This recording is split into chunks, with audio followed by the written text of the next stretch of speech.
The song sung in church. But who really wrote it? There is a song you've heard. A song lifted in voices on Sunday mornings. A song that echoes in cathedrals and chapels, in quiet gatherings and in crowded halls. A song meant to carry worship, yet behind its melody hides a story most have never asked. Who wrote it? Where did it come from?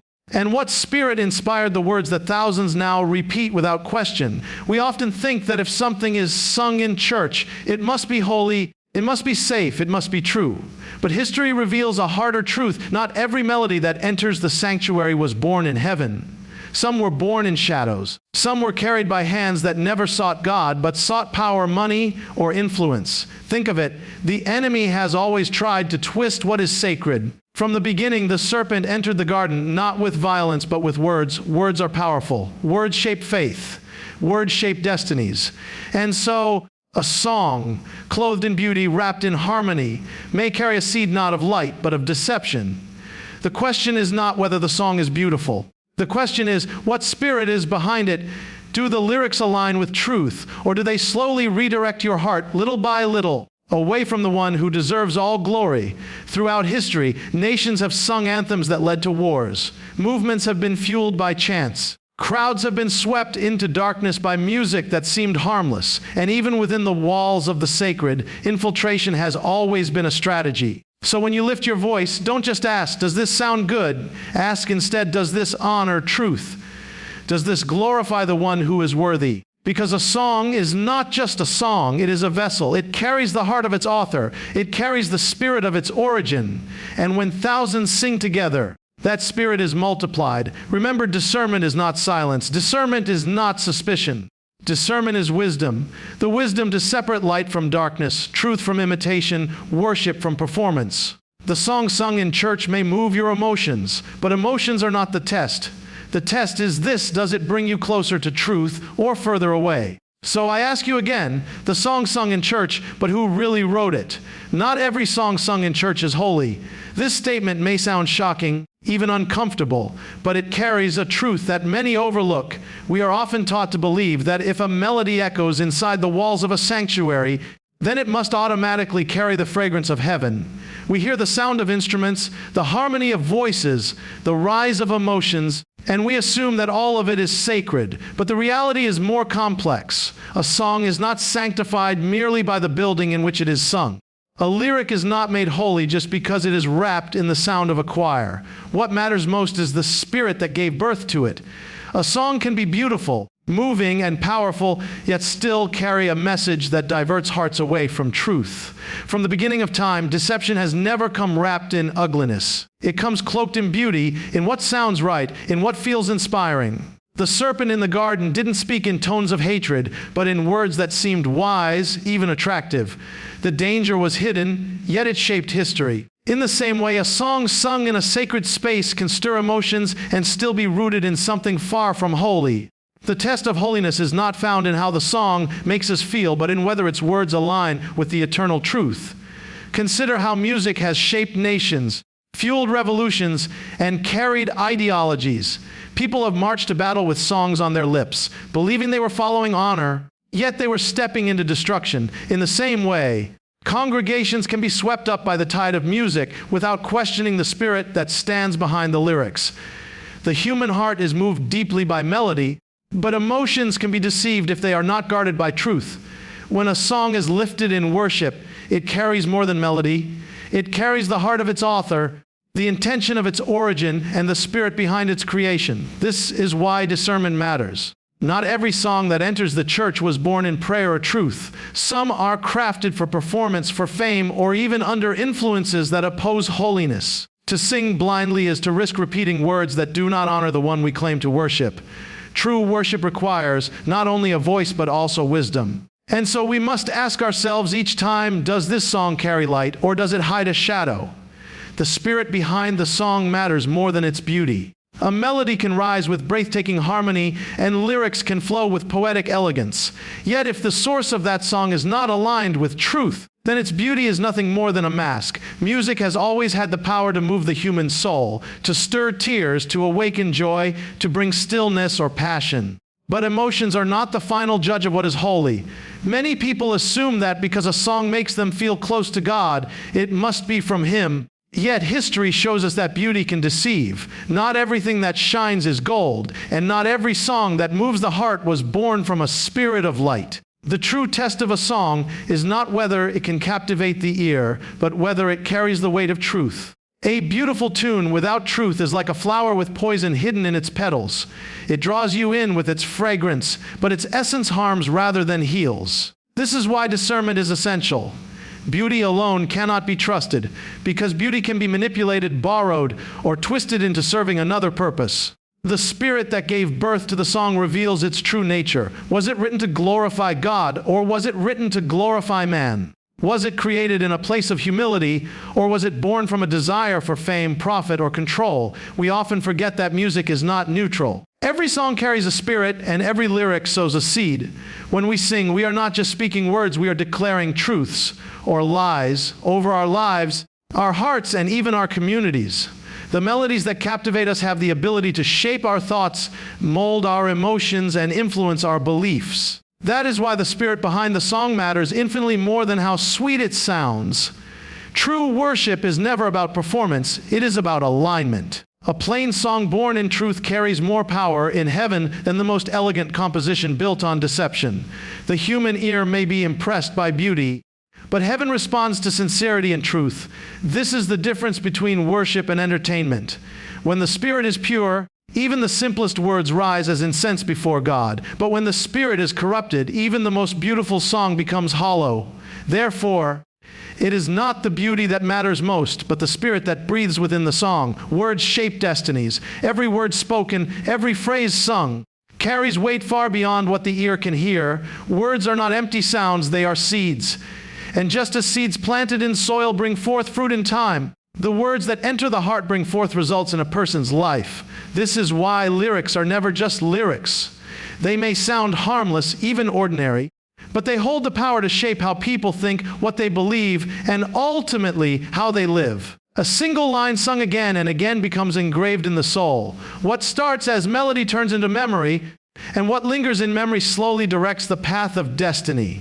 Throughout history, leaders, movements, and nations have understood this truth. They did not simply speak to their people, they gave them words to repeat, chants to cry out, songs to sing. Why? Because repeated words take root. They bypass thought and reach the heart. Once embedded, they guide choices, ignite emotions, and mold entire cultures. This same principle works within worship. When a congregation sings together, those lyrics are not floating notes, they are declarations. They are confessions rising in unity. And what people confess over and over, they begin to believe, whether those words are aligned with truth or not. This is why caution is necessary. Not every song that feels uplifting carries truth. Some lyrics may be cleverly crafted, appealing to human desire more than divine will. They may celebrate self instead of surrender, comfort instead of conviction. And yet, when thousands sing them passionately, those words carve themselves into hearts, shaping a belief system that is far from the truth. The danger lies not in the beauty of the sound, but in the power of the repetition. If words truly shape destinies, then worship must be more than music. It must be discernment. Singing is not just about melody, it is about agreement. Every time a believer sings a line, they are agreeing with the spirit behind those words. If the words align with truth, they strengthen faith. If they align with deception, they slowly weaken it.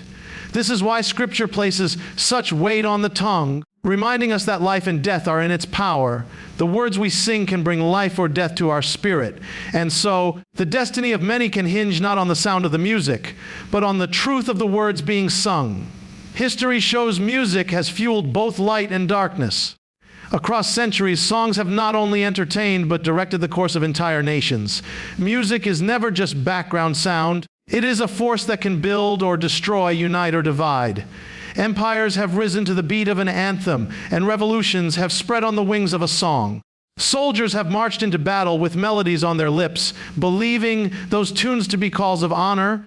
Yet many of those songs carried the spirit of violence and destruction. In the same way, people have gathered in worship, lifting their voices to songs that seemed holy, yet unknowingly they were singing words born from places far removed from truth. When we look deeper, We see a pattern. Music stirs the heart in ways logic cannot. Words alone may persuade, but when words are joined with melody, they bypass the mind and go straight to the soul. This is why movements, whether righteous or corrupt, have always leaned on songs to carry their messages. From ancient chants of pagan rituals to national anthems, from protest cries in the streets to hymns sung in churches, music has been the companion of every cause. The question is never whether music has power, but whose power it serves. Light has always used music as a vessel of worship, a way to lift truth, to remind people of eternal promises, to strengthen the weary, to comfort the broken. Songs born in truth become prayers. They become confessions of faith. They become anchors in storms. Yet darkness, too, has borrowed this gift. It has cloaked deception in melody, dressed lies in harmony, and used rhythm to carry messages that corrupt, seduce, or distract.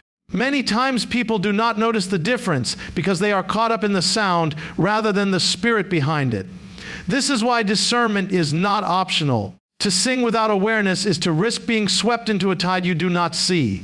Music has always been a battlefield, and the human heart has always been its prize. What is repeated in song often becomes normal in culture, and what becomes culture eventually becomes destiny. The same tool that can usher people into light can also draw them deeper into shadows.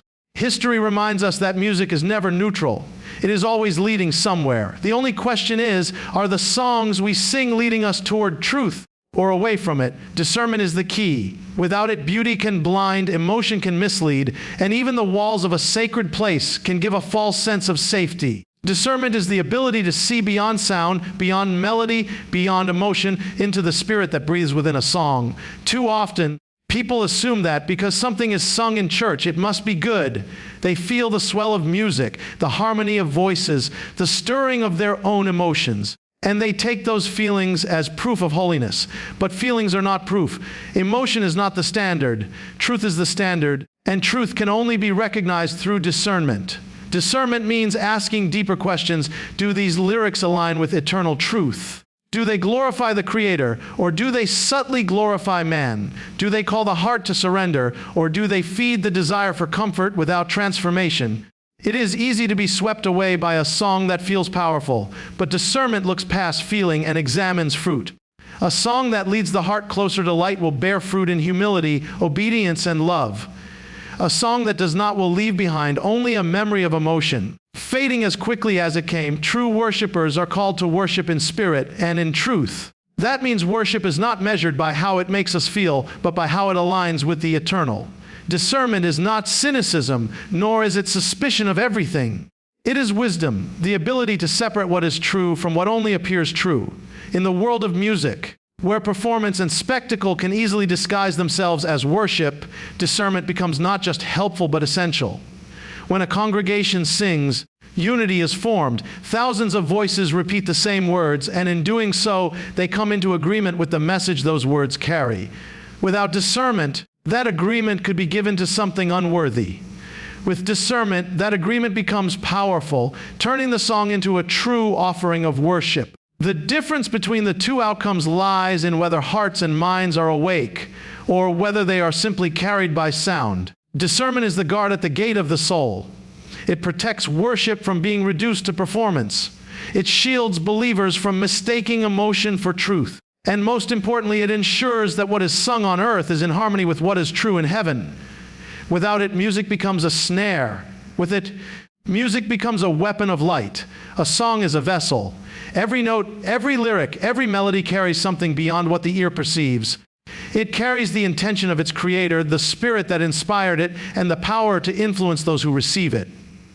When voices rise together in worship, they are not simply making sound, they are releasing a force that can shape hearts, minds, and even destinies. This is why it is crucial to understand that a song is never neutral. It is a vehicle for truth or deception, light or darkness, life or emptiness. When thousands sing the same words in unison, the effect multiplies. A single voice may influence one heart, but a chorus of voices amplifies the spirit behind the song. Every time a line is repeated, it embeds itself deeper into memory, and what is embedded in memory begins to guide thought, choice, and belief. A song, then, is far more than music. It is a living message, carrying the heart of its author and the essence of its origin. This is why discernment is essential. To sing blindly is to allow an unknown spirit to take root within the soul, whether that spirit is aligned with truth or not. Throughout history, songs have been vessels for both extraordinary good and profound harm. National anthems have stirred pride, unity, and courage. Hymns have lifted the weary and strengthened the faithful. Yet the same medium has carried propaganda, false promises, and subtle deceptions. The beauty of the melody cannot protect the listener from the intent behind the words. If the origin of a song is misplaced, even the most captivating composition can mislead. In worship, the stakes are higher. Singing is not simply entertainment or cultural tradition, it is agreement. Each voice joining a song is affirming the message, participating in the spirit that flows from it. That is why it matters deeply who wrote the song and why it was written. The vessel carries the essence of its creator into every heart that receives it. The impact is cumulative, shaping beliefs and actions over time. Understanding that a song is a vessel transforms how one approaches worship. It demands attentiveness, reflection, and discernment. It calls for asking hard questions. Does this song point me to truth? Does it lift my heart toward light? Does it honor the one worthy of all praise? When these questions guide the heart, worship becomes purposeful, and songs become instruments of divine alignment rather than mere sound. The vessel is powerful, but only when steered toward truth does it release its intended blessing.